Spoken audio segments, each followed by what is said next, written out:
Yo mga idol, kamusta? Sports Talk PH nga pala. Ang update kay Joshua at Inoue. Pag-usapan natin yan mga idol. Ngunit bago ang lahat ay huwag kakalimutang mag-subscribe at i-click ang notification bell button for more sports talk. So matapos nga po ng napaka-impresibong performance na ipinamalas ng former Unified Heavyweight Champion Anthony Joshua nitong nakalipas na linggo lamang, kung saan tinalo niya via knockout ang YouTuber boxer na si Jake Paul, ay tila dismayado ngayon ang mga tao nang dahil sa halos kalahati ng kinita ni Joshua sa laban ay tinangay lamang ng tax. Para po kasi sa mga hindi nakakaalam ay nasa $93 million ang kinita ni Joshua sa laban na ito. Subalit dahil sa batas ng US ay kakailanganin daw magbayad ni Joshua ng 37% ng kinita niya para sa federal tax ng Amerika. At ang 37% po nito ay $34.4 million. Pero ang masaklap po dyan ay dahil hindi siya Amerikano at isa siyang Briton.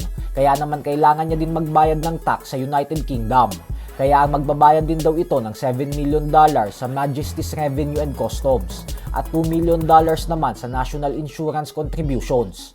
Kaya sa sumatotal po ay imbis na $93 million ang kita niya ay babagsak na lamang sa $49.6 million ang maibubulsa niya. Hindi pa rin naman ito masama para magpapawi sa loob lamang ng 6 na rounds. Pero syempre nakakapanghinayang pa din pag naisip mo na kalahati ng kita niya ang napunta sa gobyerno. Dahilan kung bakit mainit itong ibinabalita at pinag-uusapan sa mga international news outlets. Sa usaping salapi ay nagtagumpay si Jake Paul dahil tanging sa US federal tax lang siya kailangang magbayad. Sa kabilang banda naman mga idol ay bagamat nga po yamadong-yamado ang current undisputed super bantamweight champion Japanese monster na Naoya Inoue sa paparating niyang laban sa linggo, kung saan halos walang naniniwala na kayang manalo ng makakasagupa niya na si Alan David Picasso, ay sinabi nga po ng isang analyst na hindi daw maikakaila ni Inoue na nararamdaman na nito ang kanyang edad at pagtanda. Paliwanag ng analyst na si Oli Campbell, nakapansin-pansin umano ngayon sa itsura ni Inoue na hindi na ito sariwa at sobra na itong napipiga ng dahil sa walang tigil na pagbabawas ng timbang.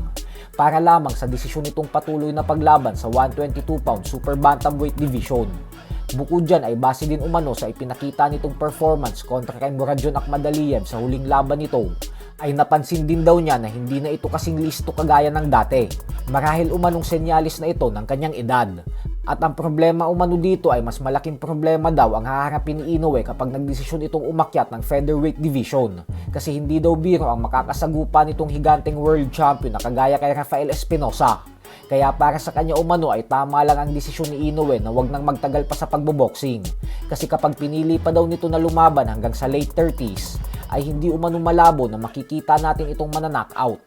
Buwelta naman ang mga Pinoy fans na kung sa edad pa lang daw na 32 years old ni Inoue ngayon ay nararamdaman na nito ang kanyang pagtanda, ay mas lalo daw talaga itong hindi pwedeng ikumpara sa ating pambansang kamauman ni Pacquiao na siyang lumalaban pa din sa mga world champion sa kabila ng edad na 47 anyos. So hanggang dito na lang po muna tayo mga idol.